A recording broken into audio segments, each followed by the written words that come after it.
اور میرا خیال ہے کہ حافظ نبی الرحمان صاحب نے جو بھی مطالبات سامنے رکھے ہیں وہ بالکل جائز ہیں، اور یہ عوام کی آواز ہے، چاہے وہ کسی پارٹی سے بھی ہو، اس کا کوئی بھی سیاسی تعلق ہو، تو یہ تمام عوام یہی چاہتے ہیں، بلکہ بڑے بڑے اکانومسٹ بھی یہی چاہتے ہیں پاکستان کے، کہ جو IPPs کا معاملہ ہے خاص طور پہ، اس نے پاکستان کی اکانومی کو بہت ایک لحاظ سے ڈراؤن کر دیا ہے۔ 2 ٹریلین روپے ہم دے رہے ہیں ہر سال ان IPPs کو، تو اس سے آپ اندازہ لگائیں کہ ہمارے بجٹ پہ کتنا بڑا بوجھ ہے یہ۔ تو میں ہوپ کرتا ہوں کہ حکومت بھی اس کو سیریسنس کے ساتھ دیکھے گی، اور جماعت اسلامی کے لوگ، جو بھی لوگ دھرنا کرنے آ رہے ہیں یا احتجاج کرنے، وہ بھی پرامن رہیں گے، اور یہ معاملات خوش اسلوبی کے ساتھ طے ہو جائیں گے۔ صحیح۔ اب رخ کریں گے ذرا امریکہ کی جانب۔ ہاں، اسلام آباد سے امریکہ جانے میں کوئی حرج نہیں۔ بدترین خطاب کا جو ہے درجہ بھی مل گیا خود امریکہ کے حلقوں کی جانب سے ہی۔ بھئی دیکھیے، امریکی کانگریس کو ایک اعزاز تو حاصل ہو گیا نا، اور ان کو ہم سیلوٹ پیش کرتے ہیں کہ انہوں نے ایک کرمنل کو یہ اعزاز دیا کہ وہ ان کی کانگریس کو چوتھی بار خطاب کرے، اور یہ کسی بھی غیر ملکی کے لیے سب سے زیادہ تعداد ہے۔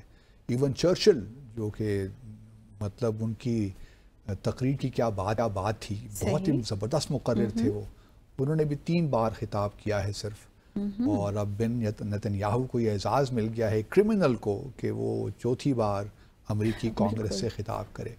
اب ان کے خطاب کے بارے میں جس طرح آپ نے اپنے ابتدائیے میں کہا کہ مختلف آراء ہیں لوگوں کی، لیکن it was long on rhetoric but short on substance. انہوں نے وہی باتیں دہرائیں جو ہم پچھلے کئی مہینوں سے سن رہے ہیں، بٹ ایک شاباش اس خاتون کو ضرور جاتی ہے جنہوں نے ایک بلیک کارڈ ہاتھ میں پکڑا ہوا تھا کہ وار کرمنل۔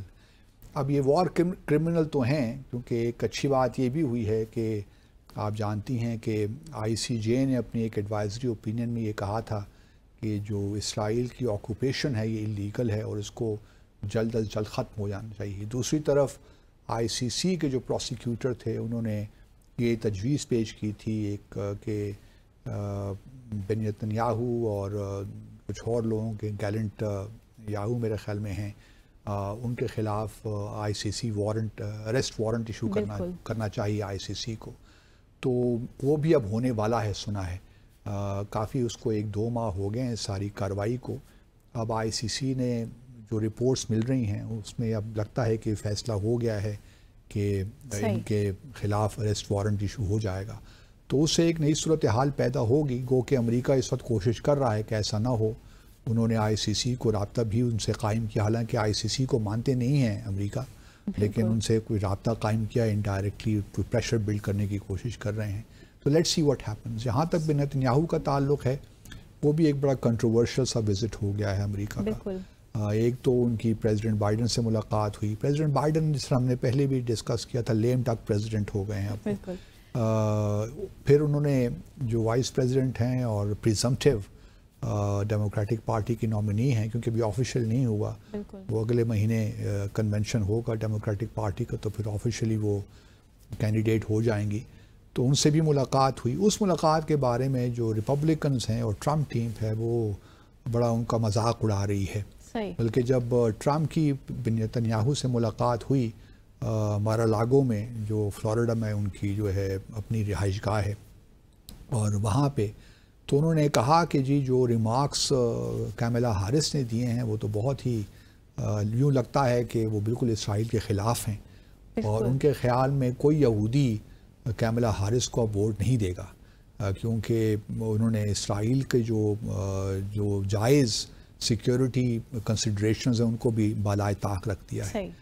تو یہ تو ان کا کہنا تھا، لیکن اس وقت اگر آپ دیکھیے تو اس میں قطعاً کوئی شک نہیں ہے کہ کیملا ہیرس نے ڈیموکریٹک پارٹی کے اندر جان اس کی ڈال دی ہے، کیونکہ جب تک بائیڈن تھے تو جو لیڈ تھی، جو اوپینین پولز آ رہے تھے، اس میں 6-7% کی ٹرمپ کو لیڈ تھی اوور آل بھی، اور مختلف اسٹیٹس میں، اور خاص طور پہ جو سوئنگ اسٹیٹس تھیں اس میں زیادہ پرابلمز تھے، اس میں بھی لیڈ زیادہ ہو گئی تھی ٹرمپ کی۔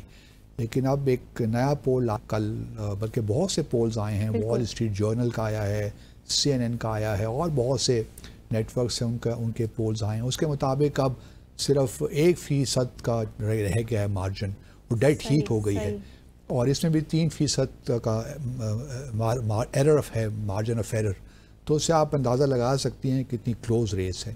اب جو کیملا ہیرس نے کل جو بیان دیا نا نتن یاہو کے ملاقات کے بعد، انہوں نے یہ کہا کہ جی ہمیں اسرائیل کی ہم سیکیورٹی ہم ڈیفینڈ کریں گے اسرائیل کو، لیکن اس وار کو جلد ختم ہونا چاہیے، ہم یہ اوور لک نہیں کر سکتے وہاں پہ جو معصوم شہری مارے جا رہے ہیں، تو یہ ہم اس کو بھی نظر انداز نہیں کر سکتے۔ ٹھیک ہے، اسرائیل کی بقول ان کے سیکیورٹی جو کنسرنز ہیں وہ جائز ہیں، حماس کے حوالے سے بھی ان کے جو خدشات ہیں یا کنسرنز ہیں یا جو ان کی پالیسی ہے وہ ٹھیک ہے، لیکن اس وار کو جلد سیز فائر جلد ہو جانا چاہیے، کیونکہ بائیڈن کی پروپوزل تھی نا، اگر آپ کو یاد ہو، جو ہم نے ڈیسائفر میں ڈسکس بھی کی تھی، کہ اس کے 3 ایسپیکٹ تھے، ایک تو سیز فائر، پھر ڈی ملٹرائزیشن، مطلب جو اس وقت جو غزہ میں اسرائیلی فوجی IDF ہے ان کا نکلنا، اور پھر exchange of prisoners and hostages, یہ 3 اس کے پلانس تھے۔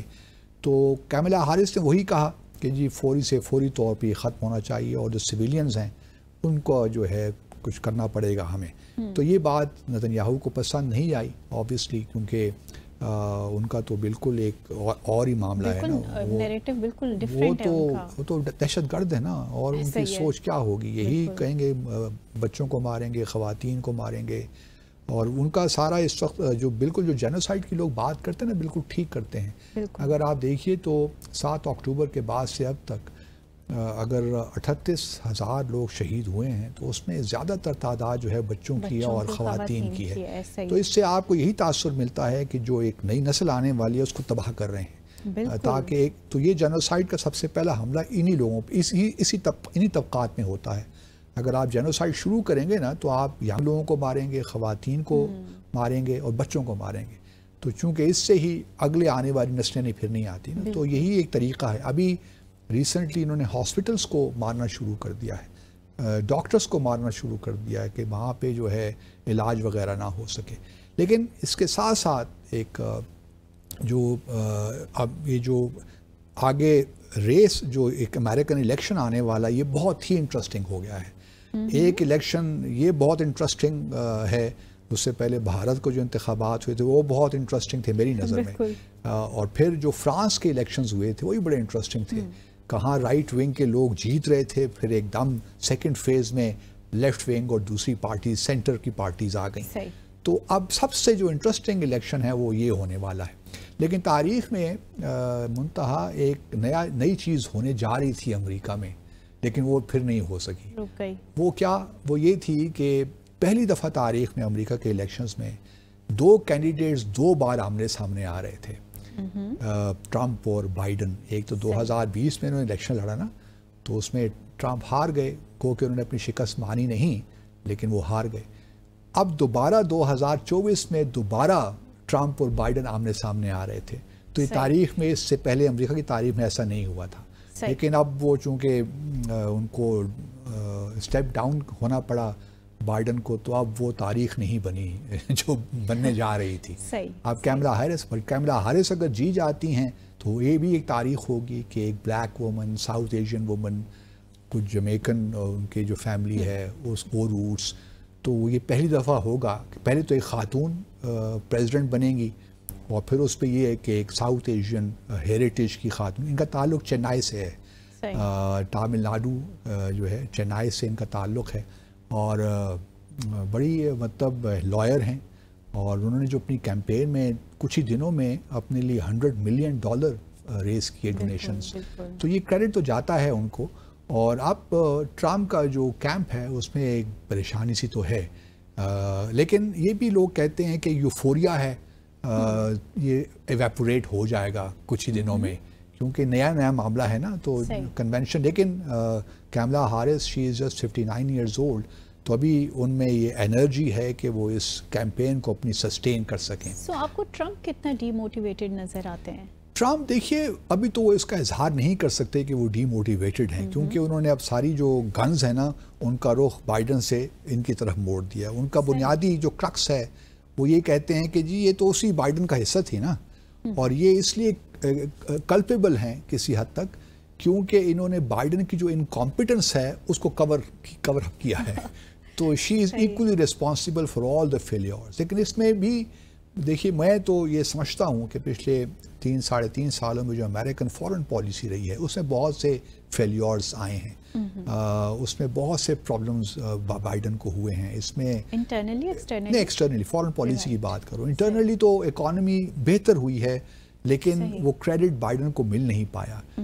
اب یہ جو لیکن فارن پالیسی کے میدان میں ہمیں کبھی ڈسکس کریں گے اگر وقت ہمارے پاس اگلے کسی شو میں ہوا. یہاں میں صرف یہ بتانا چاہتا ہوں کہ جو کیملا ہیرس نے پوزیشن لی ہے نا اسرائیل پہ, اس کی بھی ایک خاص وجہ ہے. ہمارے پاس ٹائم ہے سیگمنٹ کے لیے؟ ایک بات آخری کر دیتا ہوں کہ مشیگن اسٹیٹ جو ہے نا وہ سوئنگ اسٹیٹ ہے. تو ڈیموکریٹک پارٹی ٹریڈیشنلی پرو پیلسٹائن رہی ہے. مشیگن میں عرب بہت ہیں, عرب کمیونٹی بہت زیادہ ہے, تو وہ سوئنگ اسٹیٹ ہے, وہاں پہ 15-20 ہزار کے فرق سے وہ اسٹیٹ جیتی جائے گی. تو اس لیے کیملا ہیرس از ویری کیئرفل کہ اس کمیونٹی کو وہ ناراض نہ کرے اگر مشیگن جیتنا ہے تو. صحیح. Let's take a break hair.